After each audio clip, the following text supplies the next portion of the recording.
ब्रेकनंतर बुलेटिनमध्ये यावेळेला मोठी बातमी येते। महाराष्ट्रात दुपारी 4 वाजेपर्यंत 44.64% मतदान झालंय।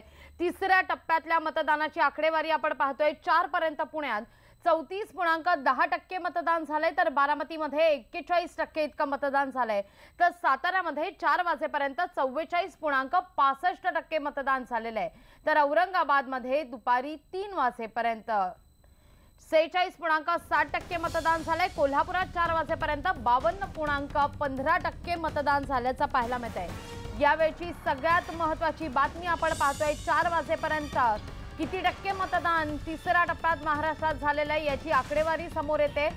पुन्हा एकदा आकडेवारी पाहूया। कोल्हापूरमध्ये सर्वाधिक 52.15% मतदान झालेलं आहे, त्यामुळे एकूणच कोल्हापूरच्या स्वभावातला रांगणापणा राजकारणात सुद्धा पाहायला मिळाला, आपल्याला प्रचारातही पाहायला मिळाला आणि तितक्याच प्रकर्षानं कोल्हापूरकर मतदानाकरता बाहेर पडल्याचं पाहायला मिळतंय। जास्त सर्वाधिक मतदान कोल्हापूरमध्ये झालेलं आहे। दुपारी 4 वाजेपर्यंत 44.64% मतदान महाराष्ट्रात पार पडलेलं आहे, तर पुण्यामध्ये 4 वाजेपर्यंत 34.10% मतदान झालेलं आहे।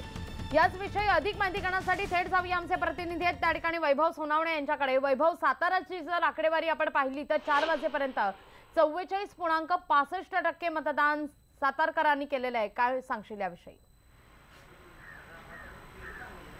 लागवी सकाळपासून मतदारांचा उत्साह जो आहे तो सातारा लोकसभा मतदारसंघामध्ये वाखाणण्याजोगा असं म्हणावं लागेल।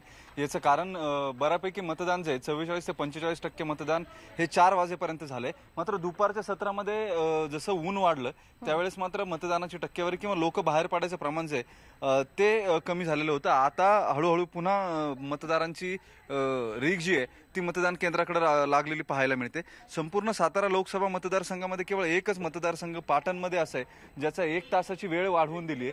सुरुवातीला मशीनमध्ये प्रॉब्लेम झाल्यामुळे त्या ठिकाणच्या निवडणूक निर्णय अधिकाऱ्यांनी ते दुरुस्त होईपर्यंतचा वेळ हा मतदानासाठी वाढवून देत असल्याचं स्पष्ट केलेलं आहे। पाटणमधलं हे एक मतदान केंद्र वगळता संपूर्ण सातारा लोकसभा मतदारसंघामध्ये कुठलाही अनुचित प्रकार अजून तरी घडलेला नाहीये। अत्यंत शांततेमध्ये हे मतदान जे आहे ते सुरू आहे। सगळ्याच अगदी वयस्कर किंवा तरुणांनी सुद्धा या मतदानामध्ये मोठा सहभाग नोंदवलाय। वास्तविक सुरुवातीला एकांगी वाटणारी लढत ही अंतिम टप्प्यामध्ये नरेंद्र पाटील यांनी चुरशीची केलेली होती, मात्र तरी मताधिक्य या ठिकाणी आता मतदान काहीच उन्हामुळे थंडावलं असलं तरी मात्र आणखीन काही आकडा थोडाफार वाढण्याची शक्यता वर्तवली जाते। धन्यवाद तुम्ही दिले